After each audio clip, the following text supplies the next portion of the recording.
Hey, welcome back, rockers. I've got a lot of requests for stuff from my personal archives and my own stories from my music career. So it's time for tea. Grab yourself a cup of whatever you want.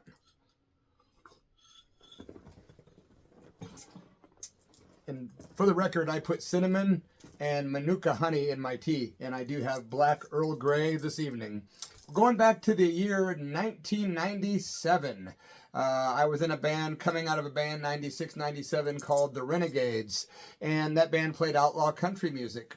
Well, I was getting tired of doing that kind of music, although I love it.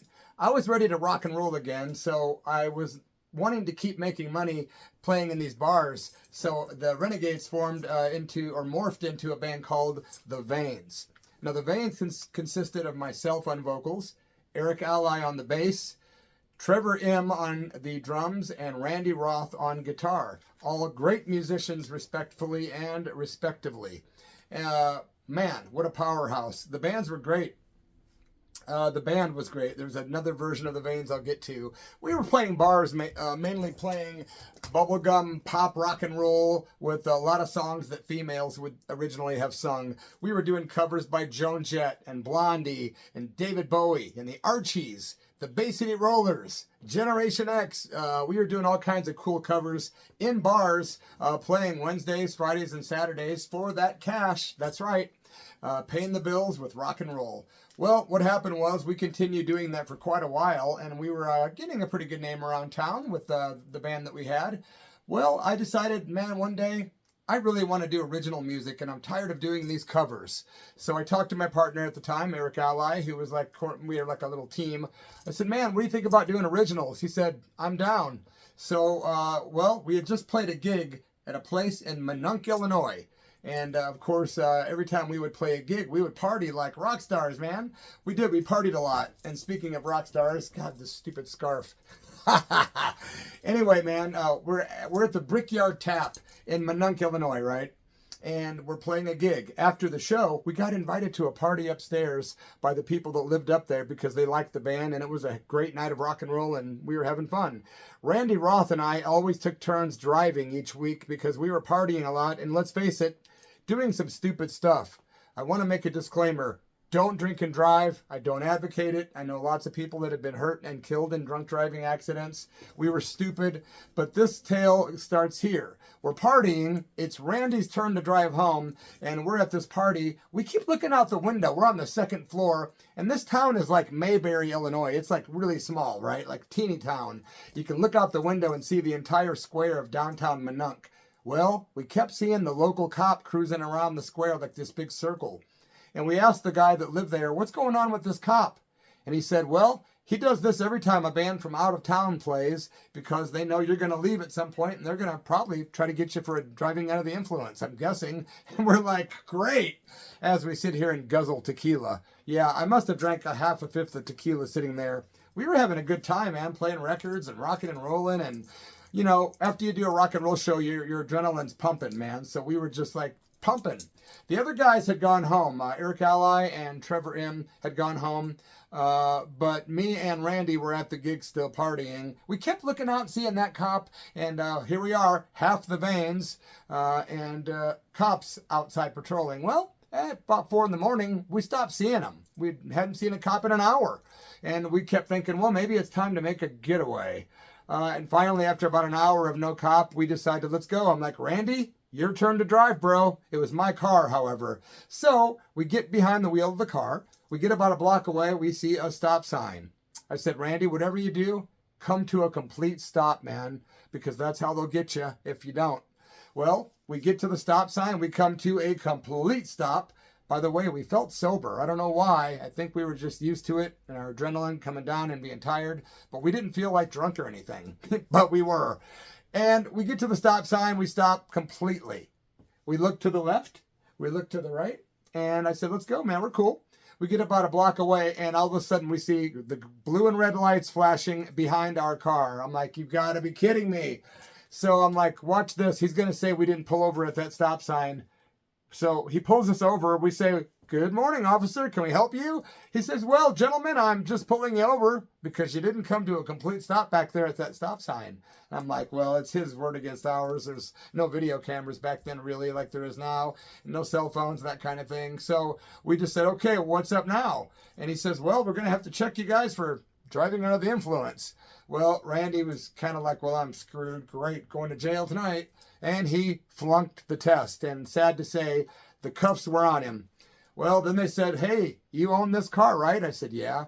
He says, well, you're not driving this car home unless you can pass the breathalyzer test. He says, if you don't pass it, I'll take the keys to the cop station and you can pick it up when you're sober, bro.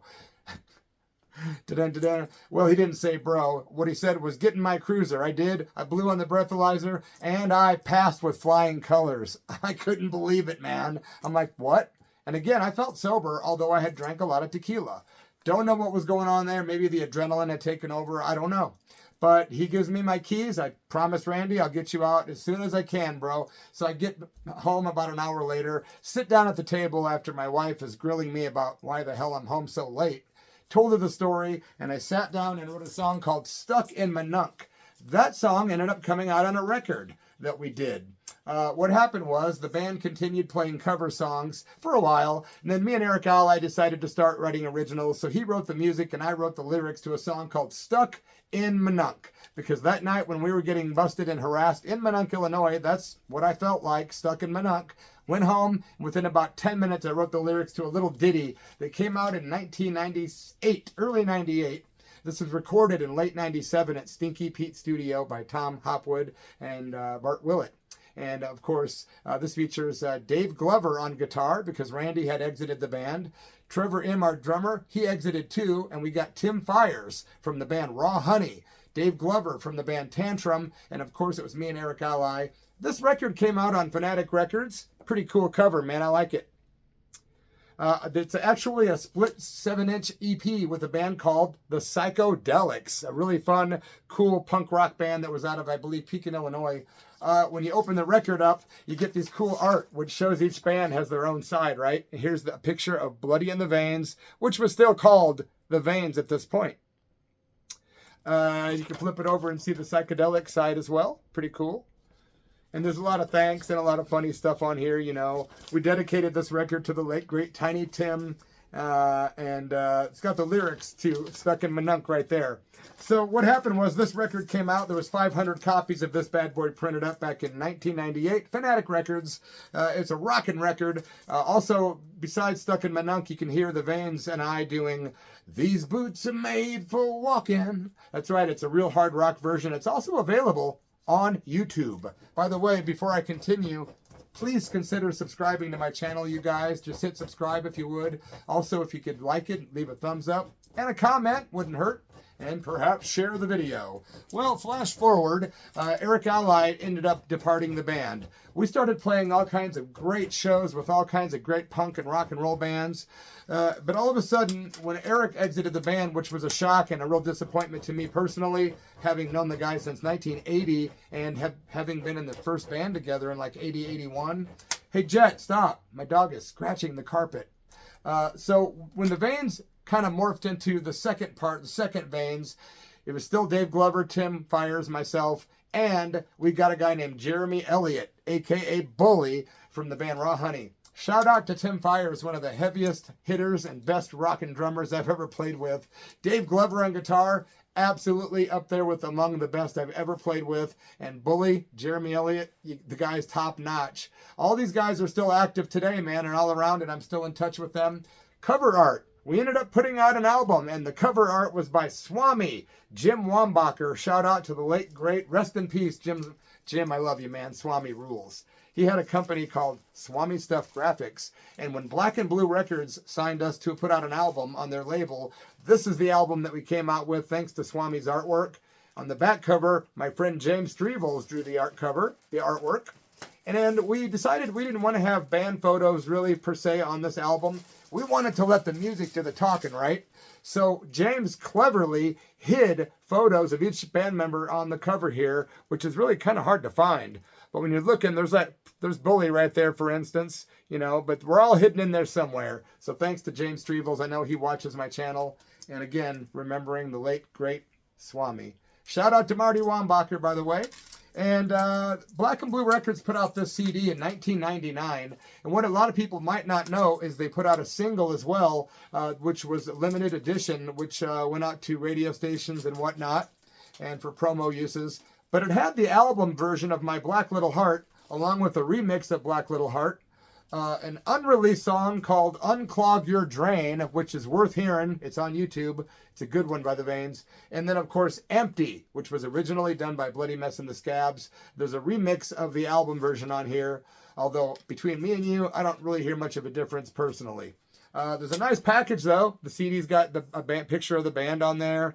And it's important to note we became Bloody in the Vaynes because I'd been using the name Bloody for years and years. And a lot of people were confused. When they were seeing the Vaynes, they didn't know at all that there was anyone in the band that they would know who they were. So the band thought, why are you hiding your name after using it all these years? Just put Bloody on the instead of Bloody Mess. And we agreed on that. So that's what happened. We became Bloody and the Vaynes. This album is epic because it's probably, out of my 10 albums in 40 years, probably got to be my favorite. Now, I'm not going to say the others aren't in a close following, because they are, because each one of them are like a baby. When you do an album, it's like having a child, I'm telling you. Well, this band, The Vaynes, started doing gigs with bands like Nazareth, Enuff ZNuff, and also, you know, punk rock bands like 1096 and Beautiful Burt. The Piss Midgets and Snot Rocket, the Kiss Army.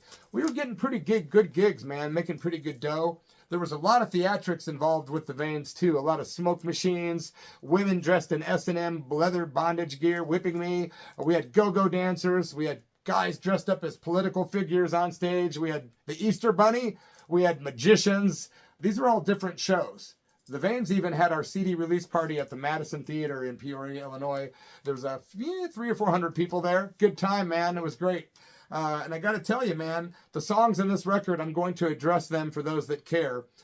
Detroit, I'm in Town is an autobiographical song about our infamous crazy-ass weekend in Detroit, Michigan, which is a story unto itself. But let's just say the band got kind of PO'd with me and went to Canada and left me there. So I ended up finding a ride home to Peoria from Detroit, and I beat the band back home. That's about that experience. Also, If You're Gonna Leave Me Baby, track number 2, well, let's just say it's a song of lust. Yeah, if you're gonna leave me baby, check your blank at the door. I'll leave it at that. I Can't Remember is the third song, and it's just about that, man. Not remembering, blacking out, just losing your mind, man. Everybody Lies. It's just a little play on words about people lying down and also lying. It was a humorous song. Then we had a tune on there called Drowning, which to me, and I've been told this by many a Vaynes fan, Drowning is one of the heaviest songs we ever did, lyrically and musically. I love the lyrics, even though I wrote them. It's one of the songs I actually do appreciate by myself. But that music, it's just pounding and heavy. Those guys rocked, man. After Drowning, My Black Little Heart. This is a song that's very near and dear to my black little heart. You can actually find the music video for that song on my YouTube channel, The Church of Rock, all one word. It was produced by the great Mike Garrett. My Black Little Heart on YouTube by Bloody and the Vaynes. That song was getting airplay on a dozen, 15, 17 stations. I don't remember the exact number. It's one of those. But it was being played on a lot of college stations and also regular rock and roll radio station rotation. Man, that's a tongue twister and a half, y'all. Well, guess what, man? It was even being played in regular rotation on Rock 106 WWCT Peoria, which was the station I cut my teeth on in broadcasting. And I got to play my own song on the radio right after like #1 hits that were out at the time. That was pretty cool. Very cool, and I'm grateful for that experience. After My Own Black Eye, Motion Lotion. Motion Lotion is a product that you used to be able to buy at adult stores, and it's a sticky substance that you can, well, it's edible. Let's just leave it at that. Motion Lotion. Yeah. Sort of adult-oriented there. Wink, wink. After Black, Motion Lotion is a song called My Black Eye. It's about being jumped by a bunch of people at the Peoria Pizza Works one time when I went to a Piss Midget show, and I threw a beer bottle up in the air, and it accidentally came down and hit somebody in the head. My bad. I guess I had it coming, but not as bad as I got it. So these people are like beating me with beer bottles, like 4 or 5 of them, beer bottles over the face and head repeatedly while I was in a blackout state, and I left that place with blood coming out of my ears and nose.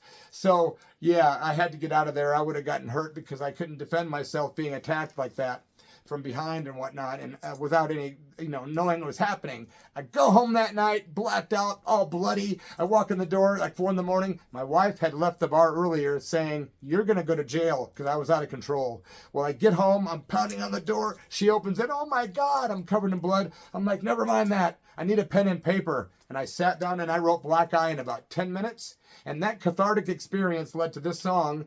And I kind of got even with those people from Pekin, Illinois. Yep. Here's to you guys, Black Eye. Just look at the words to this song and you'll see how I got my revenge. After Black Eye, Acid Stomach. It's about life being so hard that basically you need the Rolaids, Tums. But it goes, acid in my stomach, got a pain in my neck. In the Guinness book, I'm the only human wreck. After Acid Stomach is Down on My Luck. Probably my second, third favorite song on this record. It's really good. Dave Glover's guitar work on here is like a symphony. It's like an orchestra of rock and roll greatness. It really is, man. Down on my luck. Yeah, I'm feeling stuck. I ain't right in the head. Hiding under my bed. After Down on My Luck, Stuck in Manunk, we did a different version that was on the single. Yep, this was more of a slower mid-paced tempo. This one is very fast and like almost hardcore. After Stuck in Manunk, my P.O. box, about my old infamous post office box, because I wrote lots of people and lots of people wrote me back. And then, of course, Empty, a song very near and dear to my heart that I've recorded several times in my career. It was written by myself, the lyrics, and the music was written by Bill Meisner. Originally recorded by Bloody Mess and the Scabs. Many people have taken credit for writing Empty, including an ex-band member that didn't write it. He might have came up with his own parts on that, but he didn't write it. And there's another guy in Wisconsin that's claiming that Beautiful Burt wrote Empty. Not true, man. I wrote it with Bill Meisner. Burt ended up covering it later, yes. And rest in peace to my dear buddy and dearly departed Beautiful Burt, one of the most legendary rockers to ever come out of Kenosha, Wisconsin. And then, of course, there's so many others from there that I love. Empty, yeah, man. I also did another version later. There's a video of this online of me and Pat McGlynn from the Bay City Rollers with Gordon Anthony from the band Holocaust. We did a version of Empty, and that video can be found on my other YouTube channel, The Church of Rock, all one word. And then, again, that was recorded in Scotland. That really does wrap up my story about the Vaynes, except for the fact that I want to say, at one point, I started getting into radio broadcasting while I was with the band.